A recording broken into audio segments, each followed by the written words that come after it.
बिस्मिल्लाहिर्रहमानिर्रहीम। Half truth यानी आधा सच के साथ मैं हूं शाहिद रिंद। बलूचिस्तान का साल 2022-23 का बजट बलूचिस्तान सूबाई असम्बली में पेश हो चुका है। इस बजट में हमारे पास बड़ी खबर क्या है? जी हाँ, इस बजट के पास होने के बाद बलूचिस्तान की ब्यूरोक्रेसी में अहम तबादले और तकर्रुरियाँ शुरू होने वाली हैं। और ये अहम तबादले और तकर्रुरियाँ क्यों होंगी?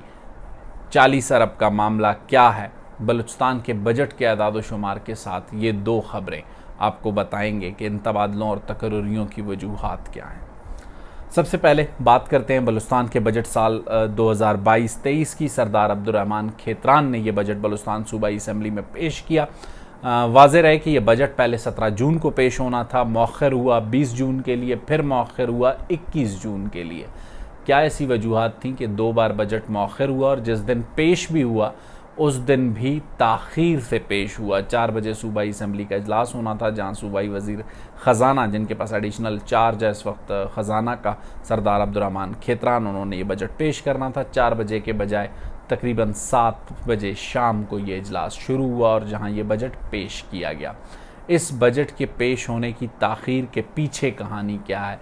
हाफ ट्रुथ में आज हम आपको वो कहानी बताएंगे। बलूचिस्तान का साल 2022-23 का जो बजट है वो तकरीबन 612 अरब रुपए का है। वफाक से और सूबे की अपनी जो रेवेन्यू जनरेशन है, वफाक से फेडरल डिविजिबल पूल में बलूचिस्तान को जो शेयर मिलना है और बलूचिस्तान की अपनी जो रेवेन्यू जनरेशन है वो 539.944 अरब रुपए है।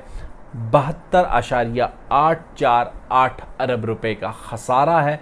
और बड़ी इम्पॉर्टेंट खबर आज जब आपको देंगे कि यह खसारा क्यों बढ़ा, यह खसारा कम भी किया जा सकता था और कम क्यों नहीं किया जा सका, इसके अदाद शुमार आपको बताएंगे। बलूचिस्तान की सूबाई हुकूमत ने अपना बजट पेश करते हुए एक बार फिर आवाम को ये बताया कि ये एक टैक्स फ्री बजट है। टैक्सेस अगर आवाम पर नहीं लगाए जा सकते तो बलूचिस्तान में कोई ऐसी मुतबादिल इंडस्ट्री या बिजनेस नहीं है जिस पर टैक्स लगाया जा सके। ले देखे एक जो सबसे बड़ा बिजनेस है वो स्मगलिंग का है और स्मगलिंग पर टैक्स गवर्नमेंट किसी तरह सूबाई हुकूमत कम अज़ कम नहीं लगा सकती। बलूचिस्तान की सूबाई हुकूमत ने अपने जो बजट के एदाद शुमार और अपने जो की इनिशिएटिव्स अपनी सिटीज़न बजट बुक में जारी किए, उसमें establishment of Makran university at Panjgur शामिल है, बलूचिस्तान पेंशन फ़ंड शामिल है, फूड सिक्योरिटी रिवाइविंग फ़ंड शामिल है, Balochistan lawyers welfare endowment fund है, बलूचिस्तान स्किल डेवलपमेंट फ़ंड है, लोकल काउंसिल्स ग्रांट है, यूनिवर्सिटी सपोर्ट फंड है, प्रोविज़न ऑफ फूड सब्सिडी है, इसके सोलराइजेशन ऑफ एग्रीकल्चर ट्यूबवेल्स है। तमाम ऐसी चीज़ें हैं जो बहुत अहमियत की हामिल हैं और इनका एक इम्पैक्ट ज़रूर है। लेकिन क्या government of Balochistan mega project नहीं कर रही? क्यों नहीं कर रही? सवाल ये पैदा होता है। इसलिए mega projects government of Balochistan नहीं कर रही या मेरी राय में नहीं कर सकती, उसकी बड़ी वजूहात ये हैं कि ये बजट अवामी बजट नहीं है, ये सियासी बजट है, ये इंतखाबी बजट है। अगर ये अवामी बजट होता तो लोकल गवर्नमेंट ग्रांट को, जो आपका डेवलपमेंट का जो सेक्टर है, जो डेवलपमेंट के लिए पैसे रखे गए हैं 190 अरब रुपए, उसका कम अज़ कम 25 to 30% अगर लोकल गवर्नमेंट को दिया जाता तो फिर लगता कि हुकूमत चाहती है कि इसका ट्रिकल डाउन इफ़ेक्ट बजट का आवाम तक जाए और लोकल गवर्नमेंट्स को स्ट्रेंथन करती और बलूचिस्तान में एक ऐसा निज़ाम देती जो चीज़ों को बेहतर सिमत की तरफ ले जाता। क्योंकि याद रखिए कि लोकल गवर्नमेंट के सिस्टम को आप जितना इख्तियार देंगे उतना उसका इफ़ेक्ट ज़मीन पर नज़र आएगा। क्या कुद्दूस बिज़िंजो के पास ये ऑप्शन नहीं था कि वो बलूचिस्तान की तारीख़ के वो वज़ीर आला कहलाएँ जिन्होंने हकीकी जमहूरियत और हकीकी जमहूरियत को नीचे तक स्ट्रेंथन करने के लिए उन्होंने लोकल गवर्नमेंट ग्रांट को डेवलपमेंट बजट का तकरीबन 25 से 30% रखा होता। लेकिन कुद्दूस बिज़िंजो भी रिवायती सियासतदान है, उन्होंने तमाम सियासी जमातों को बलूचिस्तान के फंड्स बांट दिए और सबको मुतमईन रखा, इतना मुतमईन रखा कि मेरे ख्याल से अगर मैं गलत ना हूँ, बलूचिस्तान की तारीख़ के ये चंद बजट्स में शामिल होगा जब किसी ने, यहाँ तक कि मुलाजमीन ने भी कोई एहतजाज नहीं किया। उन्हें भी कुद्दूस बिज़िंजो एक दिन पहले राम कर चुके थे। कुद्दूस बिज़िंजो किस्मत के धनी हैं या सियासी साजबाज के माहिर, ये आज तक मुझे समझ कम अज़ कम नहीं आई। लेकिन जो भी हैं, इस वक्त वो वज़ीर आला बलूचिस्तान है और उन्होंने जिस तरह से सियासी जमातों, सरकारी मुलाजमीन और सबको काबू कर रखा है, उस तरह से वो अपनी ब्यूरोक्रेसी को काबू नहीं कर पाए।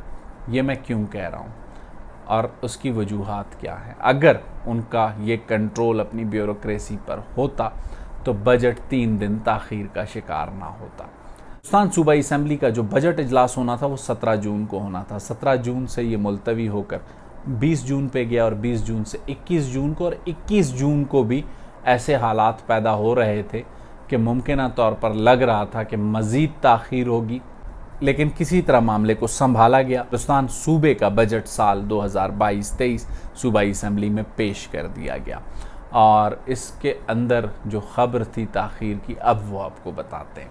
बलूचिस्तान के 2 अहम ब्यूरोक्रेट्स जिन्हें अब बजट की मंजूरी के बाद किसी भी वक्त अपने ओहदों से हटाया जा सकता है, हटाने से मेरी मुराद उनके तबादले किए जा सकते हैं। जी हाँ, एडिशनल चीफ सेक्रेटरी मनसूबाबंदी व तरक्यात और सेक्रेटरी ख़जाना दोनों वज़ीर आला बलूचिस्तान कुद्दूस बिज़ंजो के रेडार पर आ चुके हैं और दोनों को बजट की मंजूरी के बाद जो है उनके ओहदों से हटाया जा सकता है, उनके तबादले किए जा सकते हैं। ये सब कुछ क्यों किया जा रहा है? ये सब कुछ इसलिए किया जा रहा है कि इन्हीं दोनों के एक इक़दाम ने बजट को ताख़ीर का शिकार किया। हाफ ट्रुथ के ज़राए का ये कहना है कि बलूचिस्तान के बजट के ताख़ीर की एक बुनियादी वजह 40 अरब रुपए की वो स्कीमात थी जो वज़ीर आला के इल्म में नहीं थी और वो बजट डॉक्यूमेंट का हिस्सा थी।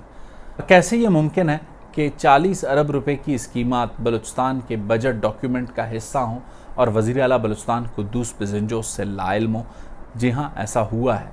और ऐसा कैसे मुमकिन है कि सेक्रेटरी फ़ाइनेंस और सेक्रेटरी एडिशनल चीफ सेक्रेटरी मनसूबाबंदी व तरक्यात लाइल्म हो और 40 अरब रुपए की स्कीमात बजट बुक का हिस्सा बन जाएं, बजट के अदाद शुमार का हिस्सा बन जाए। हाफ ट्रुथ के ज़राए का ये कहना है कि 40 अरब रुपए की स्कीमात कुछ सियासी शख्सियात को खुश करने के लिए बजट के दस्तावेज़ात, बजट के डॉक्यूमेंट्स का हिस्सा बनाई गई थी और वज़ीर आला बलूचिस्तान उन्हें निकालने में कामयाब नहीं हुए, वो उन्हें नहीं निकलवा सके। 40 अरब रुपए की स्कीमात 2 सरकारी अफसरों ने सियासी जमातों के लोगों से मिली भगत करके, काबीना के लोगों से मिली भगत करके बजट के दस्तावेज़ात का हिस्सा बनाई थी और बजट की दस्तावेज़ात का जब वो हिस्सा बन गई तो वज़ीर आला बलूचिस्तान अगर तो होते एक स्ट्रॉन्ग चीफ मिनिस्टर तो वो उन्हें ना सिर्फ दोनों ब्यूरोक्रेट्स को निकाल कर बाहर फेंकते बल्कि 40 अरब रुपए की स्कीमात को भी बजट से निकाल कर बाहर फेंकते, लेकिन वो ऐसा कर नहीं सके। अब वो 40 अरब रुपए की स्कीमात फ़िलहाल अभी तक बजट डॉक्यूमेंट का हिस्सा हैं। किस तरीके से कट्टू साइज करेंगे देखना होगा, ये कुद्दूस बिज़ंजो का ये फ़न भी देखना होगा। वैसे वो बहुत जो है इम्पॉर्टेंट खिलाड़ी हैं बलूचिस्तान की सियासत के। उन्होंने तहरीक अदम एतमाद जब फेस की, तहरीक अदम एतमाद को नाकाम बनाया, उसके बाद पहले उन्होंने ज़हूर बुलेदी को राम किया और मेरी मालूमात के मुताबिक ज़हूर बुलेदी को राम करने के लिए उनकी मदद एक सरकारी मुलाजिम एक्सियन और सरदार अब्दुर्रहमान खेतरान ने की और उसके बाद दूसरे नंबर पर उन्होंने ऐसा जाल फेंक चेयरमैन सेनेट सादिक संजरानी के ज़रिए।